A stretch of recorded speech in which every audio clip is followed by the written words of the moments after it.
It's still bright. It's still bright at night. Like now, music's on. Sit there and think about it. Right, how can I do this shit? Art's always been a thing that from a very young age, that was always the thing I liked doing, or I could do. I wasn't very academic, but I had ADHD. I didn't know that as a young age, so I could always draw things and express myself that way.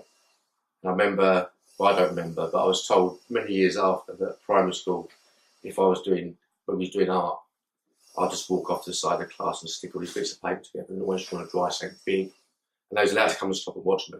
In secondary school, always got good exam results at art, and I knew I enjoyed doing it. But when I was at school, art was always seen as like a hobby. So it wasn't like anything that's going to help you career-wise. And I guess I got sucked into that, get a safe job and living in London, obviously, and you get into all the other work. But it was only really skipping forward when my old man was only 64 and he never got his retirement. I thought, I'm not going to let that happen. And I had gone back to work in a bank after that. And I'd been diagnosed with ADHD then, so I knew a lot more about myself and knew how I worked. And I knew that this was going to be really bad for me working there eventually. But one of the ways I used to get around it was I used to go out, I used to live for lunchtimes, because obviously I was in the city, so I was on the edge of Shoreditch where my family's from and all of his family's history. So lunchtime I used to stroll out and just find a nice quiet spot and take all photographs as I walked and just play around with images just to almost work against the work in the bank and give myself something to do at lunchtime. And I took a few of those to the fair and I realised that's what I like doing.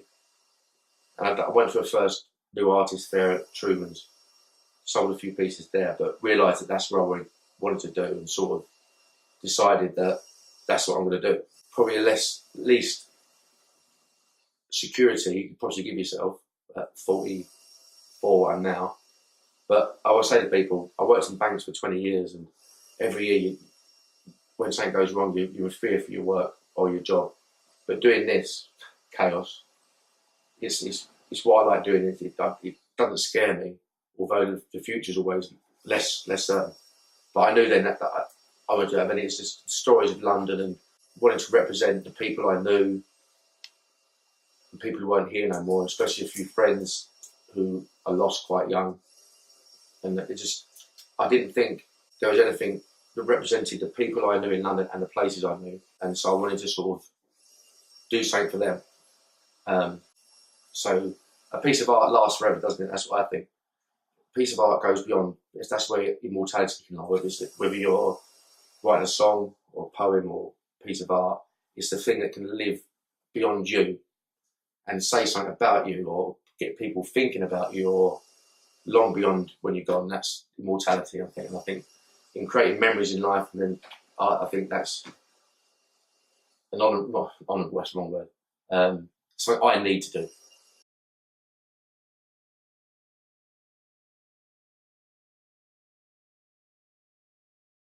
Absorb myself with all this music and the colours and the bits and bobs that remind me of stuff to let the memories come out. But it's got to be personal, don't it? It's got to be, like the artists, they're all very personal stories that I think, all stuff that I think shouldn't last. But I can't do it. I can't do anything without music on. I can't do anything without getting in that moment. And it always changes when I'm doing it. I like the idea of as you're listening to songs, as you're working on a piece of work, then different songs, different lyrics, or a single line of the song might just jump into something else. And I like the idea that they sort of all change a bit within the picture, but it's all one sort of mood. But the music's a massive thing, as in it brings alive the past. If you like, if you're trying to imagine yourself walking home from the nightclub or something, don't necessarily want the music that's playing in the nightclub, but what did it feel? What sound like? And like I say, the jam for me is always outside in the streets. How things were. Bow is always sort of like this, imagining like how it could be sort of thing. And Blur's very same. The lyric and the Kinks, obviously, it reminds me of that time of not the time but so much, but it reminds me of being out and in the streets and the stories that I remember. It brings them alive. and it gives you the ideas and the quirkiness and the things to sort of throw into it. But yeah, the music's important. That sort of way of writing the songs is how I think. So when I'm walking down the street, when I listen to a Blur song, if I'm walking down the street, that's how my mind's ticking over. Like my mind is like a park life. All the time I'm making little rhymes up and telling stories as I'm seeing things and seeing the funny side of it, but keeping it all in there. I like to put that out now. About 4 o'clock till 6, that's when I sort of play around with the photographs on my iPad or something, and I store them up. But it's only whenever I come back here, it's only really in the evening that it's all quiet when I sit there, and that's when if I start making stuff then, or start getting ideas to put stuff together. But then normally I get a lot of ideas, and then we'll clear everything out and make loads, just lay up, do it almost like not a production as much, but because there's a lot of images on them, I can have about 3 or 4 going at once. So I can go from both them stories. So once I sort of sit around a lot, here, and I sort of I think about what I'm going to do for a long time, and then when I actually do it, it's very like quick. So I like the idea that it is like still an instinctive thing, and then often changing as things go on. But every day I'll do 4 or 5 images every day, because it's like almost like rather than reading a book to go to bed at night or a diary, just capturing things as they go, which you can use later on, sort of thing. But that's pretty much obviously towards a fail, so I try and get a bit more regimented. But I like it's like I might walk down the road then and see something, and that'll just trigger something, and then suddenly I'll keep doing one thing, and that's I remember that, and then a whole song, and then say hold no, and then stick over there sometime, and wait until I do something else. I've got lots of things that are sort of in progress, but then I'll start thinking about the materials I want to do it and where the story was. And that's when I'll go out and try and find the bits of wood and bits and bobs from that place, and then go around that place and take some more pictures just to sort of get ideas. But then they might sit and wait for a bit because I can't finish them off. But that's fine, because I can keep art-wise. I can keep lots of things on the piece on the go at once. But yes, that's a constant rolling, living thing. I think don't like it too regimented, but it is a process. You go through it. It can go off on tangents if it wants to. So it's all just capturing all that information. Bowie used to throw. I know Bowie used to, as a writing music anyway. If he liked a lyric or a line in the newspaper headline, he liked just like the set of words. He'd cut them all out. And he'd often sit there with all these words across on the floor, and he would like when he was writing a song, think, oh, that set of words would go right in this line to sort of. He'd like, and that's why I like to spread everything. And Paul Weller's the same. He doesn't sit down to write a song about X and Y.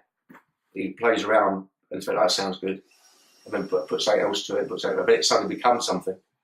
And that's what mine is like. The theme is my life, really, but it will work its way as I go. If I like the idea that looks nice, like, colour-wise, and that reminds me of this, then I add to it and sort of takes on its, and it might change to something completely different as I'm doing it. It's a lot of scrap. So the materials I do find are so the images are photographs, but as you see, it's just scraps of wood and bits and bobs I find. So I like the idea it's reusing, it's recycling, I guess. More a case of making do with what you've got.